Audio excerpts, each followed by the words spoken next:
Hello, everyone, and welcome to Kilowatt. My name is Bodie, and I am your host. And we have our last news episode for a couple of weeks. As a quick reminder, I will be taking some time off so that I can recharge my batteries. Let's see here. On Tuesday, we're going to talk to Bart Busschots on his EV buying adventure and maybe find out which car he has settled on.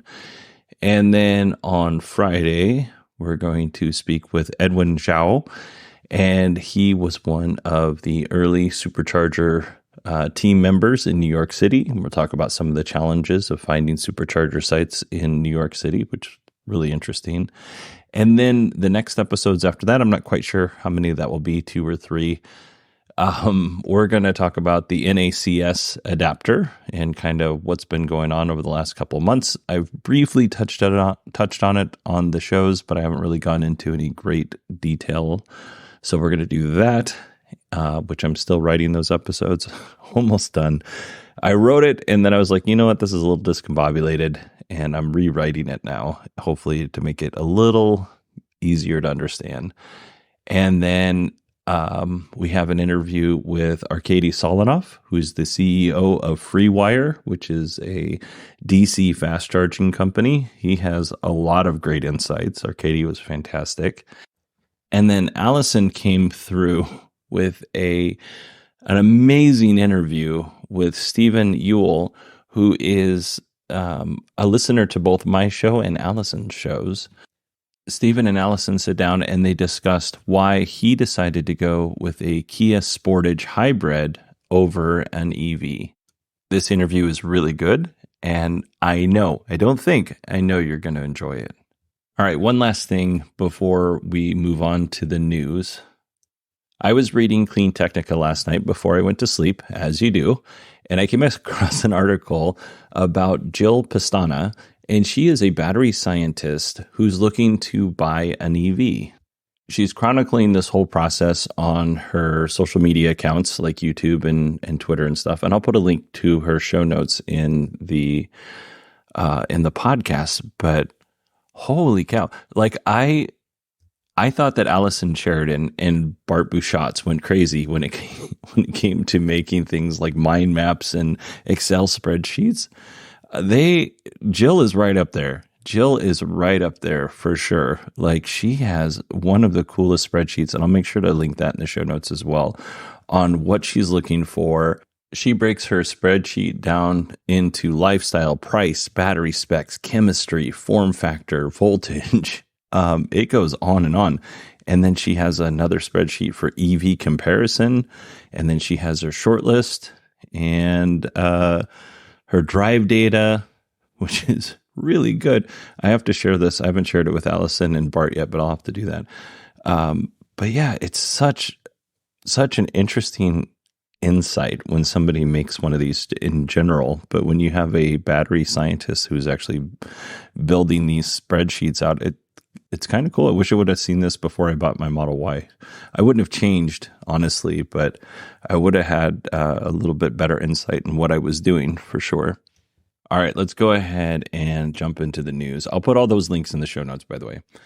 First up, Niro launched an $890 Android phone with its own app store. Niro, the electric vehicle company, built its own Android phone. They say that it's built to support EV owners, and I say, I guess. I mean,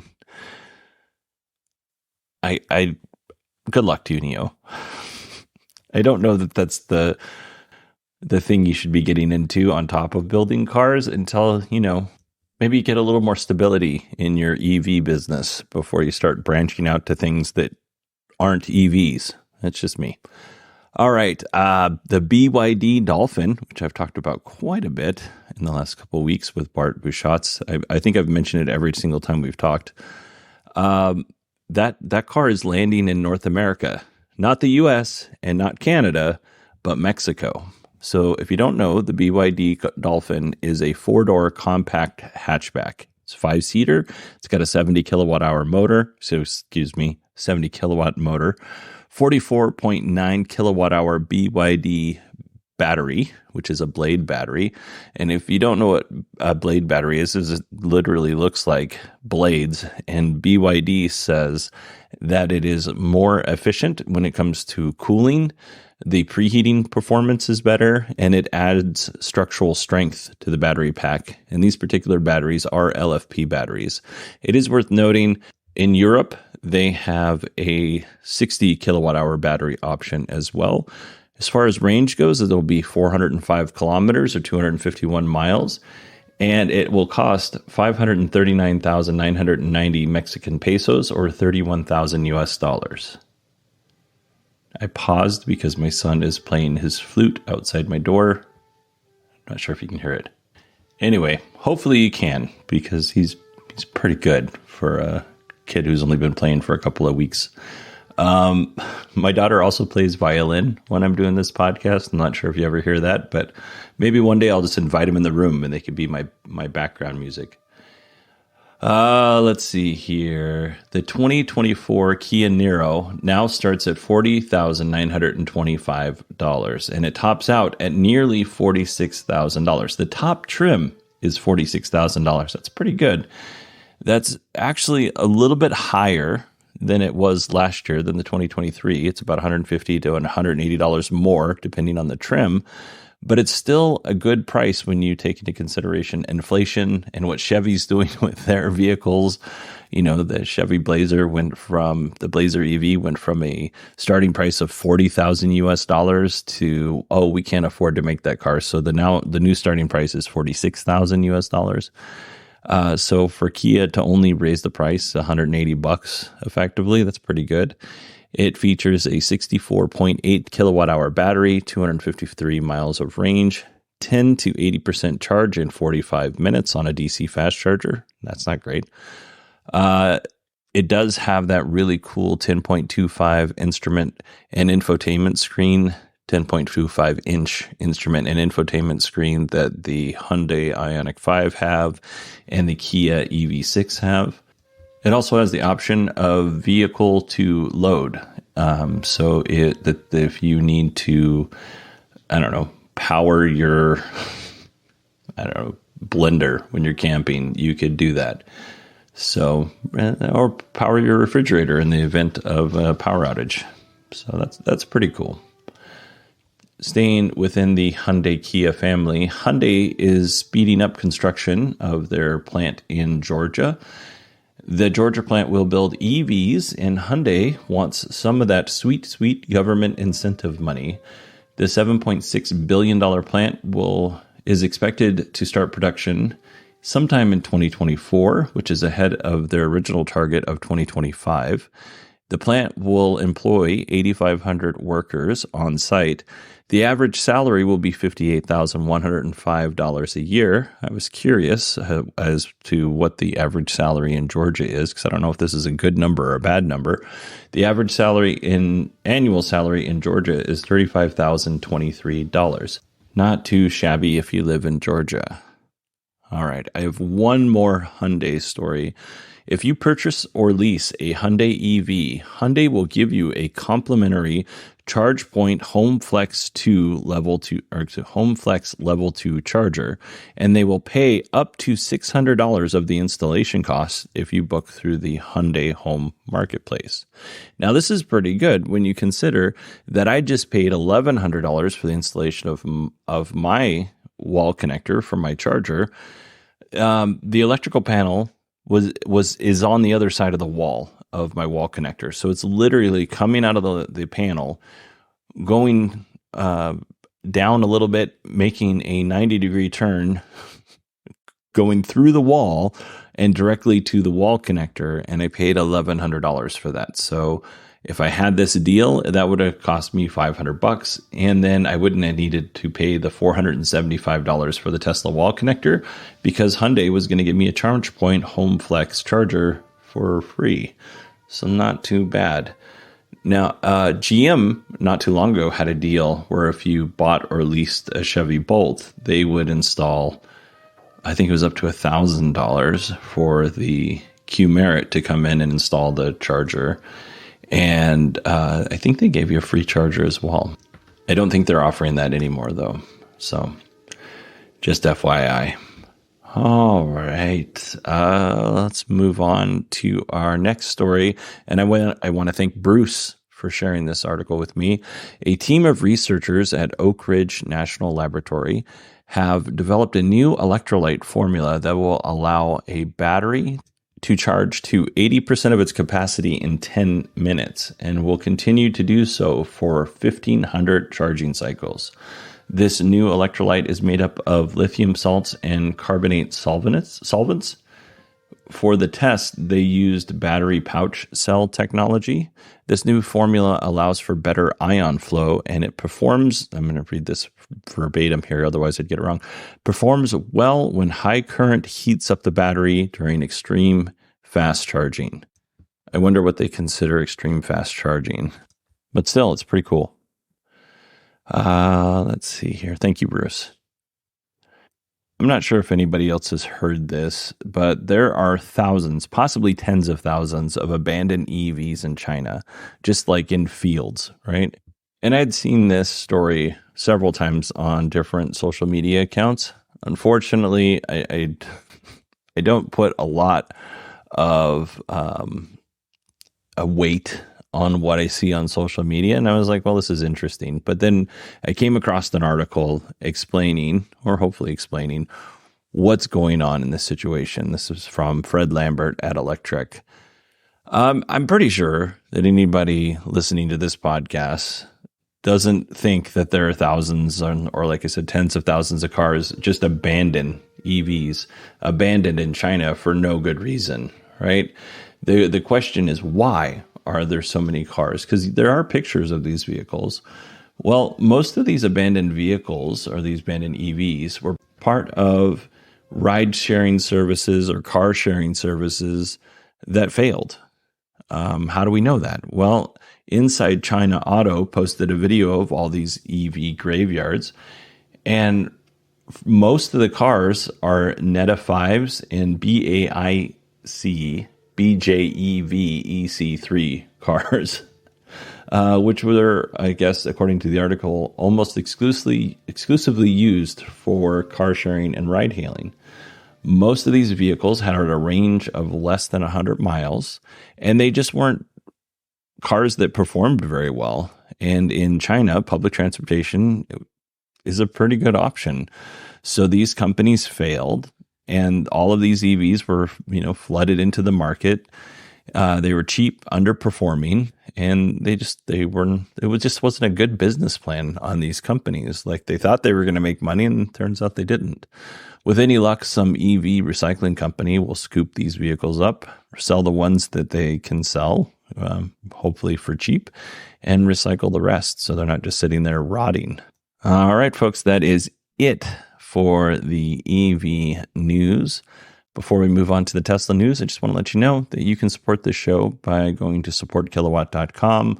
That'll take you to the Patreon page. You can also look in the show notes. There's links in the show notes as well to Patreon and Acast Plus. If you want to support this show, just out of the goodness of your heart, that's where to go. If you'd like to support the show to turn off ads, it's also where you go because you get an ad-free experience. And all I ask is $1 a month. Pretty cheap. All right, let's move into our Tesla news. If you rent a Tesla from Hertz, you can now add the rented Tesla to your Tesla mobile app. So you scan a QR code on the lower left side of the infotainment screen of the Model 3 or Model Y, and that will pair the app and the car together. So now you can access that car. You can lock and unlock the car. You can set up remote battery conditioning. You can check the charge status of that vehicle. You can also automatically transfer your Tesla cloud settings, your profile to that vehicle, which is pretty convenient. So when you walk up to the vehicle, after you've paired everything, the car will adjust itself just like normal. That's a really cool feature that I would imagine that other companies are going to have as we transition to electric vehicles. So if you have a Kia EV6 and you rent an EV6, like you live in, let's say, Arizona, and you happen to go to, I don't know, let's say Italy, and you wanted to rent an EV, you rent an EV6, You transfer your cloud profile to that car, and it's set up just like your vehicle. It's pretty neat. All right, let's see. Tesla is looking for a new location for their next gigafactory, and Turkey is reportedly in the mix, according to a report. Elon Musk met with Turkish President Erdogan in New York recently. Now, we don't know whether this is true or not, but last episode, we talked about Tesla and Saudi Arabia maybe entering into a deal, and Elon promptly shut that down. He said, nope, not true. Don't believe these people. And I have not heard Elon shoot this down. So maybe it's true. Maybe it's not. I don't know. Elon also met with the Prime Minister of Thailand. Not sure if they talked about factories or not, but they did meet. And let's see. I think this is our final story. Final story. Elon and Tesla are being investigated by the Department of Justice for perks and transactions between Elon and Elon's other companies. Between Tesla, Elon, and Elon's other companies. Last month, we talked about an investigation into Elon and Tesla that there may have been some misused funds for a personal project for Elon. This is that same investigation, but the Department of Justice is expanding that probe. So if you're not familiar, last month we talked about Project 42, which involved some glass that may have been for a house for Elon in Austin. Elon said there was no house. The Walter Isaacson biography on Elon, I was listening to that over the last couple of days. Isaacson said he did look into building a house in Austin. He even met with an architect, but buying or acquiring, if you're only using Tesla to buy it, acquiring a expensive piece of glass before plans are drawn and finalized seems a little bit premature. I don't think that Elon is guiltless here, but saying that it's for a house, that just doesn't jive. But the Wall Street Journal does say that Zachary Kirkhorn was one of the people who was concerned about this and even stepped down as Tesla's CFO. Now, Zachary will remain with Tesla till the end of the year as an advisor. And, we don't know why he stepped down. That's just the Wall Street Journal's report. The new report also claims that Peninsula LLC has agreed to reimburse Tesla over expenses for the project. Now, Peninsula LLC is controlled by Elon Musk's money manager. And we've actually talked about this LLC in the past because they're buying up a bunch of property around Gigafactory. I have thoughts on this, but I want to make sure.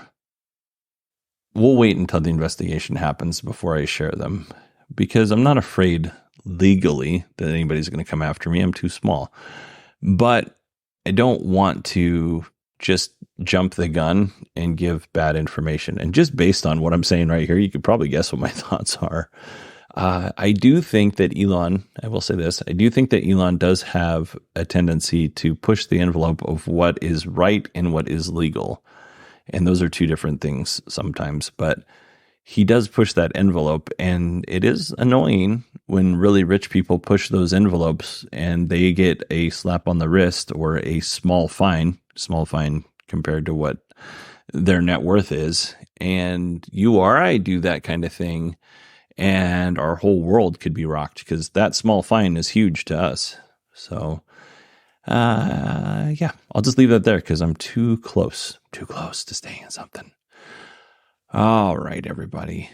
Well, I'm going to tell you right now, I'm going to miss you. I do enjoy interacting with folks. So send me an email over the break. It's Bodie, BODIE at 918digital.com. You can also find me on X at 918digital.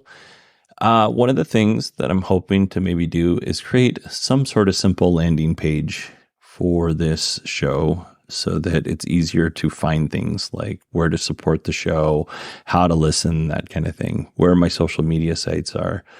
So yeah, that's kind of one of the goals that I have for the 2 weeks that I'm be off, 2.5 weeks. But yeah, I want to thank each and every one of you for listening. Thank you to Allison very much for sharing her content with me. And the next time you hear me, we'll be chatting with Bart Bouchatz. Thank you, everybody. I hope y'all have a wonderful 2 weeks, and I will chat with you then.